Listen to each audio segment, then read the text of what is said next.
My name is Jessica. I'm a 28-year-old office worker. Currently, I work at my father's construction company. I'm about to get married soon. My fiancé is a college classmate named John. He confessed his feelings to me, and we started dating, and now we live together. John works in a company in downtown, and I work at my local father's company. He commutes by train, but I drive to work. Right now, I'm busy preparing for our wedding, which is just 3 months away. John usually gets home around 7 p.m., so I usually take care of the meals since I get home earlier. On weekends, he takes care of cleaning the room and the bathroom. I love cars, especially driving them. Because of my father's company, I also have a crane operator's license. I'm 5 feet 1 inch tall and have a youthful face, so when I operate a crane at the construction site in my work clothes, I often surprise people. Well, seeing their reactions is part of the fun. One day, I was about to go shopping by car. I was going with my best friend, Olivia. We've been friends since elementary school and even went to college together. She's a friend I can talk to about anything. That day, we were heading to a newly opened outlet mall. It's in the next state, so it's a bit of a drive, but we decided to make a trip out of it. I headed to the convenience store, our meeting place, and met up with Olivia. Sorry to keep you waiting. Did you wait long? No, I just bought some coffee. Want some, Jessica? Olivia's coffee looked so tempting that I decided to take her up on her offer. Thanks, then please get me one too. I'll set up the GPS. No problem. As I asked, Olivia happily went into the coffee shop.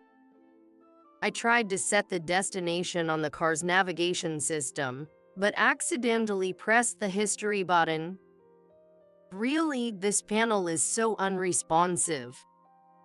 It happened when I was trying to switch the screen. But what's this history? There were a lot of motel names in the history that popped up. What is this? Of course, I had never searched for them. This car is mine, but John uses it sometimes too. It must have been John who used it. Oh well. I didn't dwell on it and continued setting up. I set the destination for the day and headed to the outlet mall with Olivia. Soon, we were on the freeway. The weather was nice, and it was a pleasant drive. Near one of the interchanges, Olivia suddenly said, Look, it seems like there are a lot of motels around here. "The motels in the navigation history were supposed to be around here too?" I only glanced briefly since I was driving, but indeed, there were many motels around. Really, there are a lot. Olivia and I laughed together, but the fact that there were so many motels in the history did bother me a bit. After finishing our shopping, I dropped Olivia off at her home and we said our goodbyes. Once I was alone and arrived home, I operated the car navigation system again to check the history. Sure enough, there were many motels listed near that interchange. John is supposed to use business hotels for business trips, so I felt a bit suspicious. I decided to keep an eye on John's activities and wondered why he had searched for so many motels. I decided to install a dash cam in the car. Before installing it, I discussed it with John. That sounds good, right? Many cars have them these days, and it's good for safety. John agreed. But if you're installing it, you should pay for it, Jessica. It's your car after all. It's in my name, but you use it too. I persuaded John, and eventually, he agreed to contribute some money. The next day, after work, I drove straight to the dealership and had the dash cam installed. It has cameras facing both front and back, and one that records the interior of the car. The recording time is 5 hours, after which it overwrites the older files. I also installed a GPS logger. This device records the movements of the car using GPS. Later, after John used the car, I checked the recordings from the dash cam and the data from the GPS logger. Since I use the car for commuting, John mainly uses it on weekends. Of course, he always asks for my permission beforehand. One weekend, John asked me, Can I use the car this Saturday? "Sure, where are you going?" To that shopping mall you went to. A friend of mine wants to check it out. "Really? Which friend?" A coworker who lives pretty close by. "Is it a woman, by any chance?" No way. He's a big, muscular guy. "Well, okay then. Bring me back something." Got it. Food's good for you, right? "Yeah, I'd love something sweet." All right, got it. Then the weekend came. As planned, John left on Saturday and came back in the evening. After he returned, I told him, "I think I left something in the car." Then I got in the car and retrieved the memory card and the GPS logger. After John went to sleep, I checked the date on the GPS logger and the memory card. The GPS logger confirmed that he did go to that shopping mall. However, on the way back, he took an exit at the interchange and made a detour. Zooming into the location, it turned out to be the motel area I had checked the day before. Stopping at a motel on a day trip. This looks completely suspicious. And with our wedding next month, why is this happening? I felt my fingers trembling as I operated the computer. Shocked as I was, I composed myself and checked the memory card. I inserted the memory card into the computer and played the recorded video. Suddenly, an unfamiliar woman appeared in the passenger seat. She was a beautiful woman with long hair, dressed quite flamboyantly. She seemed older than me, but her occasional smile appeared youthful. I was so shocked, I could only stare at the screen. The conversation was also recorded. "You're really bad, you know. Getting married next month and doing this." She laughed. It's fine. I'm marrying her because her dad owns a construction firm. He's got money. "Wait, but what about us after you get married?" That won't end things. You're my real choice, Victoria. I plan to divorce in about a year. Of course, I'll make it look like it's her fault. Take a good chunk of alimony and her parents' fortune, then I'll be with you. "Really? I have to wait a year." No, we'll keep seeing each other during that time. I can't stand being away from you for even a day. "That makes me happy. John, I love you." I love you too, Victoria. I stopped the playback. I couldn't watch anymore. John was indeed cheating. And his intent to marry me was to take over my father's company. Even when he proposed to me, and the time we spent at a seaside hotel on my birthday, all of it was a facade. Why? Tears blurred the computer screen. From the next day, I decided to go back to my parents' house for a while. I have wedding preparations to make, so I'm going back home for a bit. Okay. John answered without much thought. Perhaps he would be happier without me around. I'm feeling a bit uneasy, so I'm going to stay here to calm down for a bit. It seems my parents thought I was experiencing cold feet. Of course, that's fine. My parents gladly agreed. A few days later, I received a call from my best friend, Olivia. Thinking I could tell her the truth, I confided everything to Olivia. Got it. I'm coming over today and we'll drink the night away. Olivia has a cute face, but she's kind of old school in some ways. But I love that part of her. I told my parents it was my last single girl party. Soon after, Olivia arrived with drinks and snacks. Hello, I'm borrowing Jessica for the day. It might get a bit noisy, but please bear with us. As soon as she arrived, Olivia cracked a joke. No problem, I get the noise, but don't drink too much. I also made some snacks, so take them and eat up. My mom had thoughtfully made some snacks as well. Wow, thank you. I was wondering what that delicious smell was. We'll gladly take them.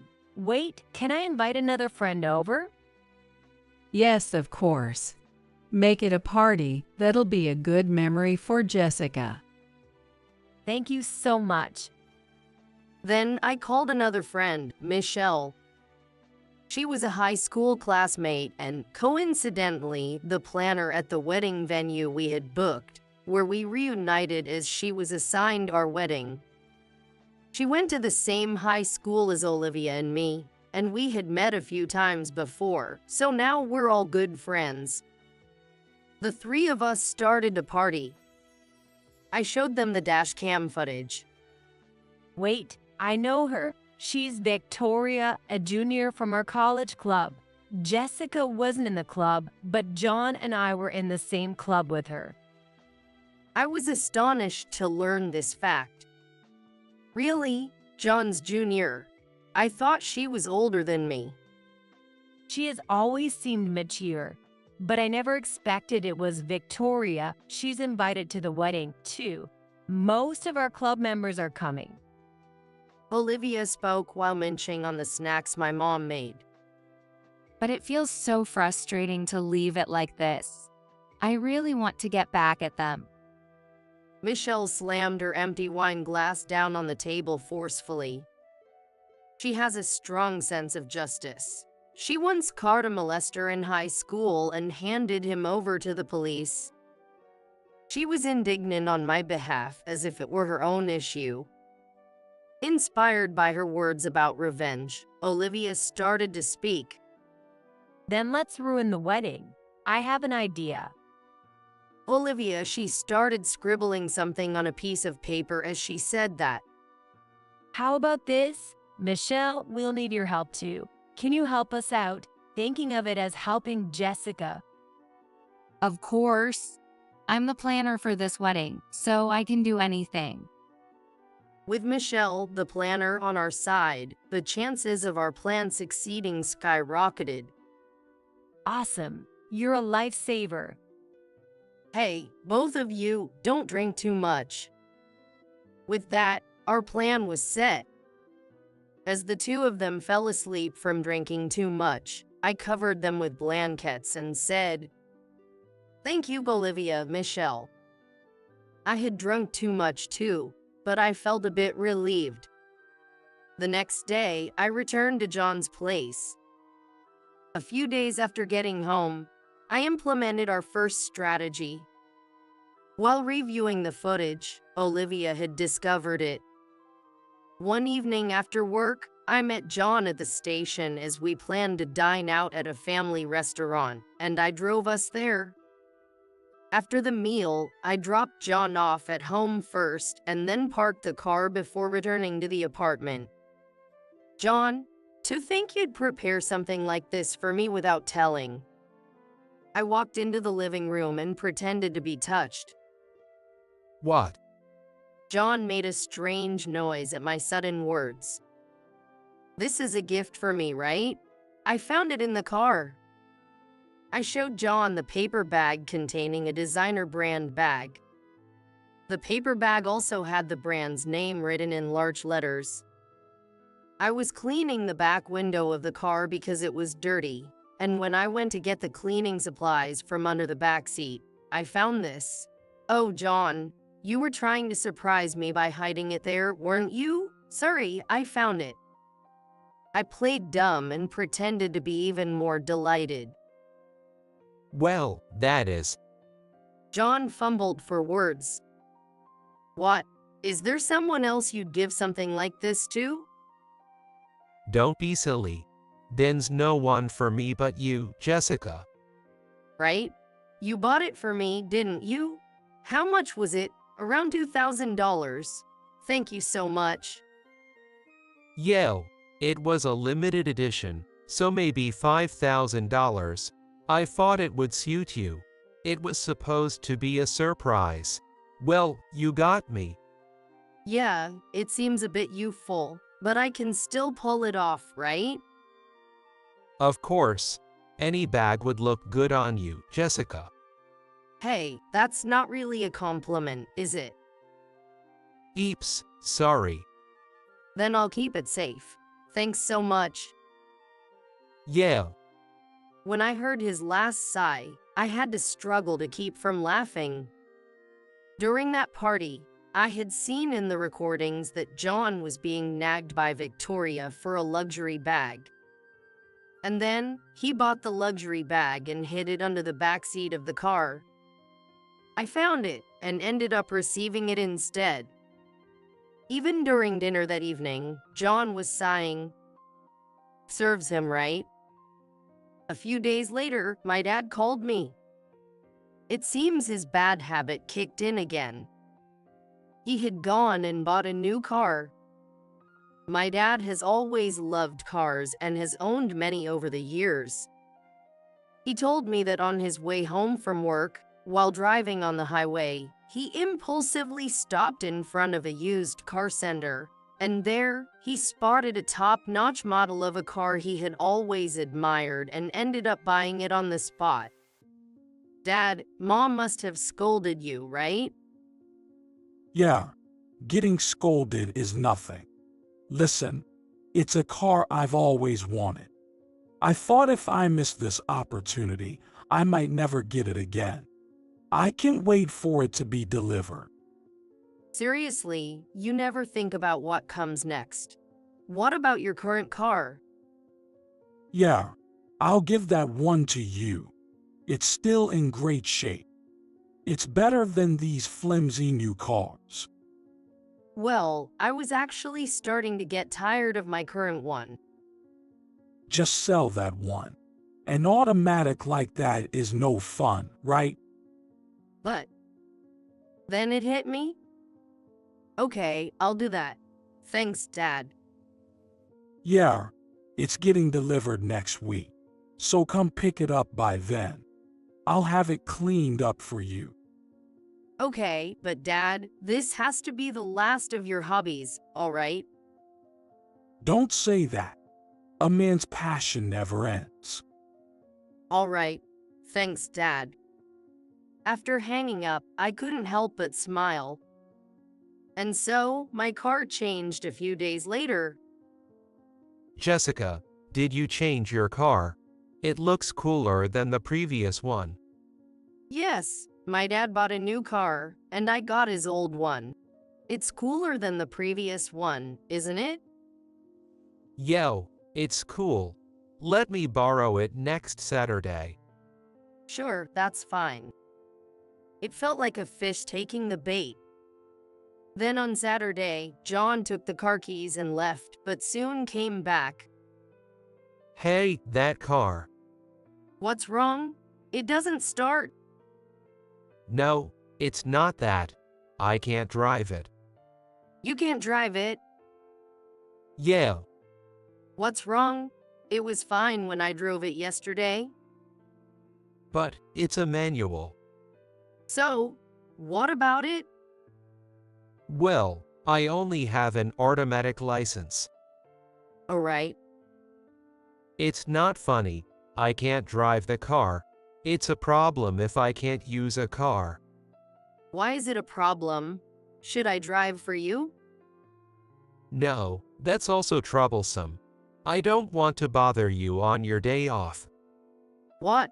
I don't mind. No, it's okay. I'll figure something out. Really? Well, take care then. He can't figure this out. Serves him right. The car I got from my dad is a manual. I have a manual license, so it's no problem for me, but John only has an automatic license. He legally can't drive that car. He probably couldn't drive it even if he tried. I already knew he was using a car for weekly dates. That's why I switched cars. It's in my name, so I can do whatever I want with it. Serves him right. With just 1 week left until the wedding, I received a call and was summoned to a specified location. Hello, I'm Jessica. Hi, Jessica. I apologize for calling you out. No problem. So, what's the situation? Well, please take a seat first. I'll explain everything now. I was led into a conference room and took a seat. Firstly, regarding your request. Yes, this was a private investigator's office. I had hired them to conduct a background check on John. Regarding John, we can definitively say he's been unfaithful. We have secured photos and videos. Would you like to see them? Yes, please. The detective then took out a laptop, inserted a USB drive, and started playing the videos. There they were, walking arm in arm, frolicking, and entering a motel. The video's date and time showed it was from the afternoon of the Saturday before last. And the photos showed them kissing and embracing each other. Thank you. This is enough. I then took the documents and left the office. Honestly, I knew about the infidelity, but it was hard to be confronted with the stark reality like this. I contacted Olivia and Michelle, and we decided to meet at a bar. We secured a private room, and I showed them the documents I had received during the day. Then our analysis meeting began. Oh my God, this is pretty damning. This one's incredible too. Olivia and Michelle remarked in unison. I've completely lost all sympathy at this point. Now we're going to crush him completely. I took a big gulp of my beer. Hey, Jessica, can I borrow this? What for, Michelle? I was already planning to make a slideshow for the bride and groom, so I'll just add these to it. It's easy. All right, all that's left is the main event. Then Olivia raised her beer mug and we toasted. Let's do our best, everyone. I felt tears welling up with gratitude for everyone's efforts, but I held them back. Finally, the day arrived. The wedding day was hectic from the morning. When I arrived at the venue, makeup started immediately, followed by hairstyling and dressing up, and everything proceeded as scheduled without regard to how I felt. When I saw myself in the wedding dress in the mirror, the image I had dreamed of, I started to cry, thinking I shouldn't be feeling this way. Come on, the bride shouldn't be crying now. My mom wiped away my tears. Sorry, Mom. These aren't the tears you think they are. Then the ceremony ended, and the reception began. Before the entrance, Michelle was there, giving me a reassuring smile. John was in a great mood from the start, all smiles. I could only muster an awkward laugh. The reception proceeded without incident, following the schedule. Then came the moment for the bride to read a letter of farewell and thanks to her family. The room dimmed, and the spotlight was only on me and my parents. I was handed the microphone. However, I did not read the letter. I turned to face the audience and began to speak quietly. Thank you all for gathering here today. Normally, this would be the moment I say farewell and thanks to my parents and join my beloved in marriage. But The room fell silent at the unexpected turn in my speech. From the corner of the stage, Michelle gave me the okay sign. The real bride is not me. As I declared this, the room burst into murmurs. The real bride is Victoria, John's junior from college. He said she was the one he truly loved. I have proof. As my words ended, the spotlight shone on one person in the venue. The spotlight illuminated Victoria. Lively music started playing, and a slideshow began. Images of two people holding hands, kissing, and entering a motel were displayed in sequence. Then the music stopped, and a video of their conversation was played loudly. The venue erupted into chaos. What's the meaning of this? John, explain yourself. Amid the shouting, I handed the microphone to a pale-faced John, greeted his parents, and stepped down from the stage.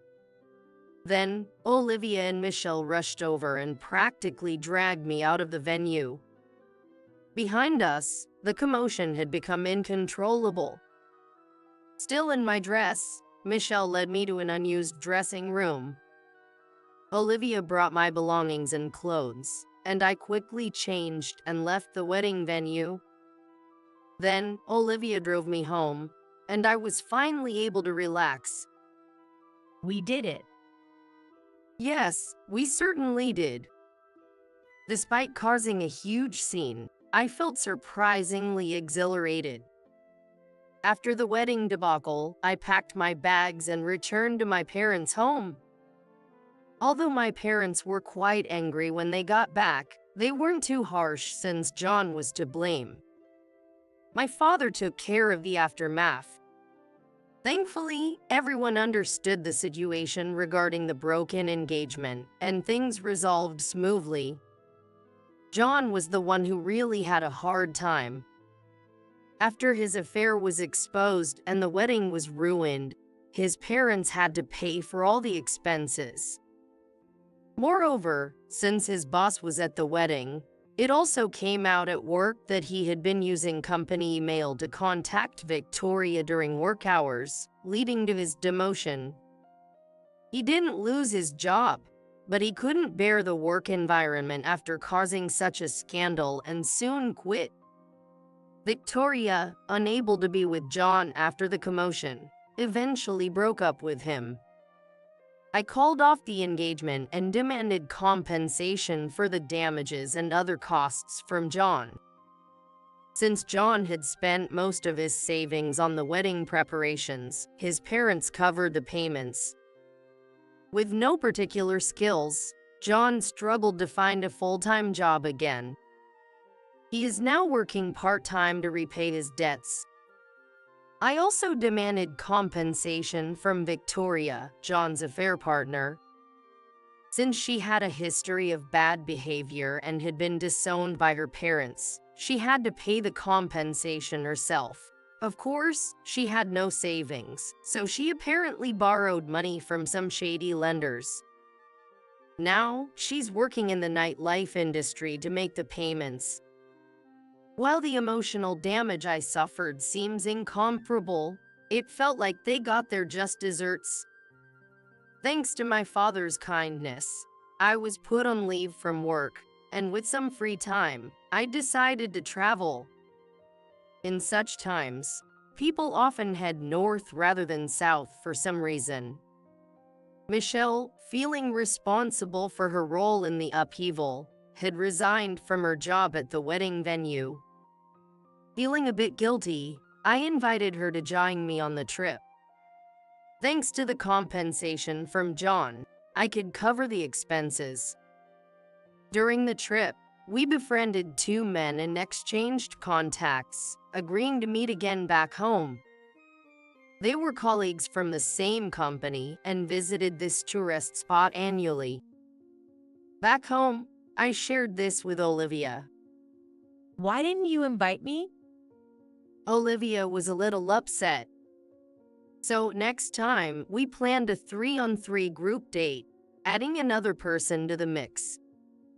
Despite everything that happened, I was regaining my spirits. Well, life is full of ups and downs.